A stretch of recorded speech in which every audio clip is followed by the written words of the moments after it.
Sa araw nga pala itong mga kasakay, butasan na naman po ng bulsa.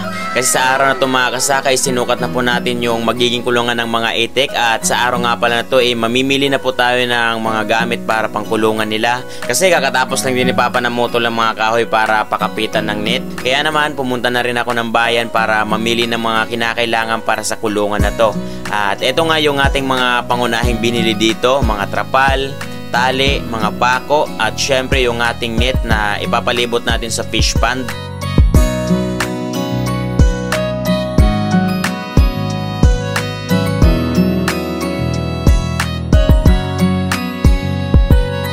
At isinakay na nga natin to sa tricycle para ipahatid na dun sa bahay. At pagkarating ko nga dito, buti na lang meron akong nakitang dalawang tao na makakatulong ngayon dito sa amin ni Papa sa paglilinis. At ayan nga, nagtabas na sila ng mga damo at kami naman ni Papa itong mga pangposte naman ng net yung trinabaho namin para mas mapabilis kasi sa susunod na araw dadalhin na dito yung mga itik na binili ko. At syempre mas masarap din kasi talagang kahit papano may ambag ka o nangunguna ka talaga sa mga pinapatrabaho mo kasi alam naman natin na mas masarap pa rin talaga yung magiging resulta pag pinapangunahan mo o ikaw talaga mismo yung nagpaplano sa gusto mong mabuo.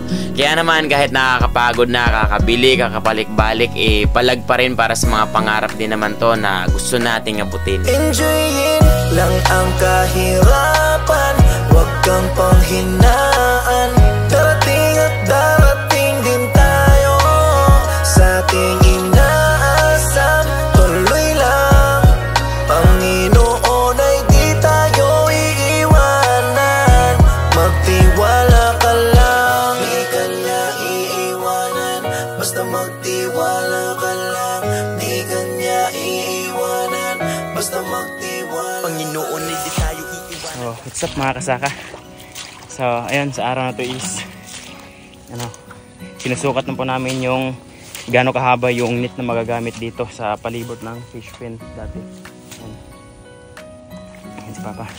At baka mamaya rin mga alauna magsisimula na rin dito magtrabaho kasi meron akong mga tao na makakatulong dito kay Papa kasi meron akong mga lalakarin pa na pangdagdag gamit din dito kasi bukas siguro sana makarating mailagay na natin dito yung ating biniling itik kahapon.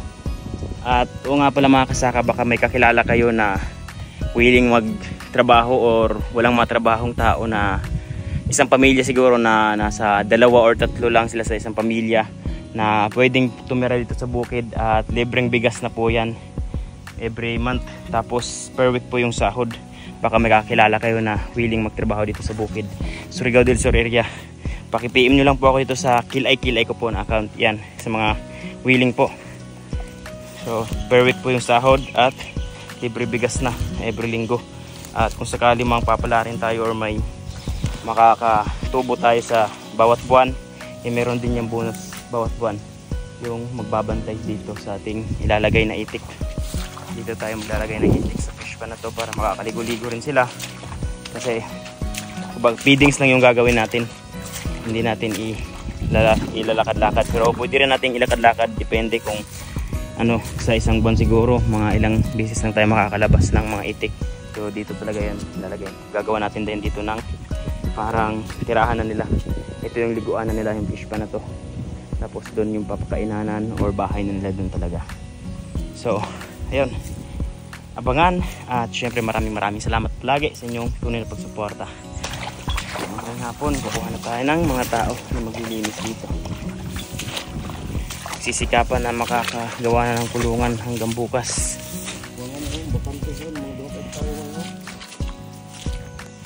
Yan. Kung sakali mang mailabas yung mga itik dito, doon yan dadalhin. Doon sa baba na pala yan. Kasi dito may tanim, doon wala. So doon lang siya. Kumbaga may gagala-gala sa isang linggo siguro. 3 to 4 days lang siyang mailabas. Mga 3 oras o 5 oras sa labas. Basta lang na makakalabas-labas, makatikip-tikip ng mga preskong damo or mga insekto. Huwag mong pilitin, gustuhin ka ng iba. Piliin mo kung saan